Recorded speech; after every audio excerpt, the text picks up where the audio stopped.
Kita bikin produk sudah penuh isinya, kita tutup terus kemudian kita seal, tidak dibuka lagi karena tidak perlu lagi ada tambahan berikutnya. Ini sudah finish produk, namanya khotama. Ya, jadi khotama itu sudah khatam, sudah selesai, sudah well done, sudah selesai ini. Namanya khotama. Khotamallah ala qulubihim.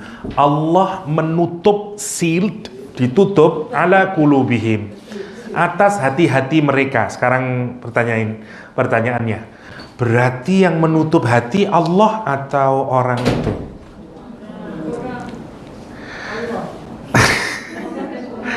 Ya, saya ini, kenapa kamu itu tidak berbuat baik, kok tidak beriman? Karena Allah menutup hati saya. Mau digimanakan lagi? Bahaya itu. Perhatikan, kalau tidak ada huruf alanya, itu Allah solely yang menutup, ya. Kalau khatamallah qulubahum, maka ini menjadi maf'ul bihnya, ya. Ini jadi maf'ul bihnya, maka berarti memang Allah yang menutup. Tapi karena dikasih Allah, maknanya adalah orang ini melakukan perbuatan yang ujungnya akhirnya Allah menutup. Sama seperti saya seorang guru, anak ikut ujian middle exam, final exam, terus sudah ada semuanya, tapi mid examnya 0.0 misalnya. Final examnya 1.0, tidak mungkin ini. Terus saya tulis fail. Siapa yang menyatakan pernyataan fail? Saya. Tapi dari mana saya menyatakan dia fail? Dianya sendiri. Itu ada kata Allah itu maksudnya. Khatamallahu ala qulubihim. Jadi sama dengan rezeki tadi, memang Allah semuanya itu, karena semuanya ada dalam ketetapannya Allah SWT. Tapi jangan salahkan Allahnya kalau kemudian mengunci, ya. Oke, lihat dulu, lihat problemnya. Jadi orang menjadi maghdub itu problemnya sebenarnya ada di mana? Ada di hati. Oke, sama dengan orang muttaqin tadi, di mana letaknya muttaqin? Di hati. Nanti surat Al-Baqarah 3 karakter ini semuanya urusan hati. Karena fokusnya itu sebenarnya pada hati tiga-tiganya. Karena Quran itu letaknya di mana? Di hati. Allah nanti meletakkan fi suduril ladzina amanu. Allah letakkan Quran itu di dadanya orang beriman. Karena dia nanti yang merubah. Kenapa? Kata Imam Ghazali nanti, fisik kita ini adalah tentaranya hati. Dia seperti pekerja dengan toolnya, kata Imam Ghazali, ya. Jadi hati itu yang menggerakkan.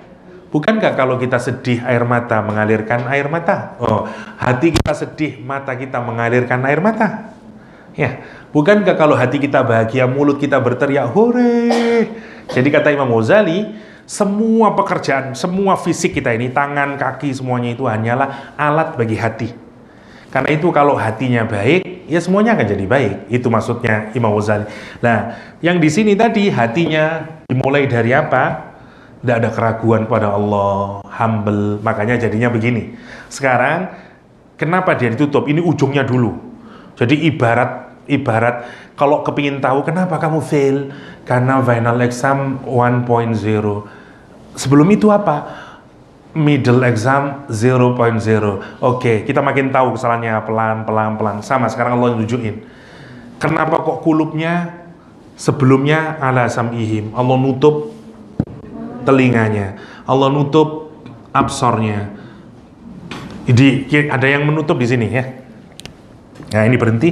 Wa ala absarihim ghishawah. Dan di absornya mereka, di matanya mereka ghishawah. Perhatikan sekarang, kulub jamak atau singular atau plural, jamak atau mufrad? Jamak. Sam'ihim mufrad. Oke, absar jamak. Kok enggak urut? Kalau jamak semuanya mestinya. Kalau kita nulis, Allah menutup hati-hati mereka, telinga-telinga mereka, mata-mata mereka, kan gitu mestinya. Kalau masa begini, Allah menutup hati-hati mereka, mata-mata mereka, dan telinga mereka. Loh, kalau semua jamak semuanya. Ini enggak aneh. Untuk yang telinga tidak dibikin jamak oleh Allah. Bukan asma' tapi sam'ihim. Kenapa? Karena kalau kulub bisa banyak perasaan kita. Saya sekarang ini sedang sedih, tapi satu sisi juga gembira, Ustadz. Saya sedang galau, tapi juga bisa banyak macam dalam hati ini. Ya, ada banyak lintasan jiwa dalam hati itu. Lintasan jiwa bahasa Arabnya khawatir, ya, khatirah, jamaknya khawatir. Masuk ke dalam bahasa Melayu susah lisannya, bukan khawatir, kuatir. Kekhawatiran, ya. Oke. Kulub karena banyak, karena itu Quran menggunakan kulub. Oke. Absor, saya sekarang berapa yang saya lihat? Banyak saya bisa melihat, satu kali melihat. Tapi kalau sam'ihim hanya bisa satu. Jenengan kalau sekarang pakai headset dengerin lagu sambil dengerin saya, insya Allah tidak akan bisa. Kita ini hanya satu kalau telinga pendengaran itu. Karena itu menggunakan satu. Jadi Allah ingin menunjukkan fungsinya. Sam'ihim itu satu memang. Tidak bisa banyak. Tidak bisa banyak. Karena untuk sam'ihim kita harus fokus. Kita harus mengaitkan dengan otak kita kalau pakai dengerin itu. Nah, yang menarik sekarang Allah mulai dari mana? Mulai dari menutup hati, menutup telinga, menutup mata. Matanya dikasih ghisyawah. Masih ghisyawah. Sekarang kita kiskan dari orang Yahudi misalnya, ya.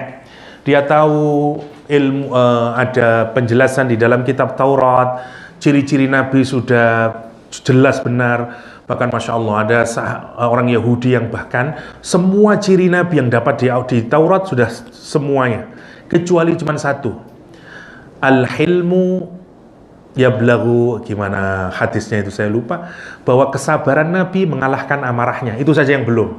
Misalnya ada 12 ciri, ya, satu matching, tinggal satu tok. Dia mau beriman kalau satu itu kena. Gimana caranya ini? Dia deketin Nabi, terus ada orang hutang. Nabi sedang tidak punya apa-apa. Terus Nabi bilang, kamu cari hutangan lah. Orang Yahudi yang mendekat, hutang sama saja Rasulullah. Hutang Nabi. Janji nanti katakanlah within a week Nabi akan membayar. Oke. Sebelum 1 minggu Yahudi ini datang ke Rasulullah SAW dan kemudian langsung meremas bajunya Nabi begini dan menyatakan, kapan kamu bayar Muhammad? Dasar putranya Abu Thalib susah untuk membayar dan segala macamnya. Kenapa tujuannya? Karena tujuannya dia kepingin membuktikan salah satu bukti sifat Nabi di dalam kitab Taurat. Ya, kesabarannya mengalahkan amarahnya. Jadi dia tarik begini, Nabi Muhammad diam saja. Terus Umar menyatakan, biarkan saya menggal lehernya. Jangan Umar. Ini saya dengan dia mempunyai urusan. Terus ditanyain, memang kapan saya junya? Besok Senin. Nabi oke Umar, kamu datang ke Baitul Mal, ambil dan ditambahin oleh Nabi Muhammad sallallahu alaihi wasallam. Dan dia masuk Islam, la ilaha illallah, dan dia bilang ke Nabi, sebenarnya yang saya lakukan ini drama semuanya Nabi. Mulai sejak saya menghutangi itu. Masya Allah orang Yahudi itu kedekatan atau kesadarannya orang Yahudi Madinah. Tapi banyak juga yang nggak mau sadar. Abdullah bin Salam sadar. Salah satu pembesar, orang paling pinter Yahudi di Madinah. Orang Yahudi itu di Madinah banyak yang alim-alim, karena itu disebut dengan ahbar. Ahbar dari kata hibrun itu pena. Jadi kenapa disebut ahbar? Karena dia tiap hari nulis, baca, sehingga tangannya penuh dengan pena. Jadi orang itu kalau intelektual dulu disebut dengan ahbar. Karena bersentuhan dengan buku, nulis begitu ahbar. Kalau sekarang tidak ada, soalnya tinggal ngetik, ya. Oke. Lah, sama dengan Abdullah bin Salam, dia masuk Islam sama, tapi yang lain nanti menarik, enggak. Lah, Al-Quran menjelaskan ini orang-orang Yahudi itu enggak mau menerima. Pertama, di mana kesalahannya ada pada kulubnya. Dia tahu tapi dia tolak, dia reject itu. Seperti Abu Jahal, ditanyain Quran itu benar Quran itu, tapi dia tidak mengakui, dia rejecting.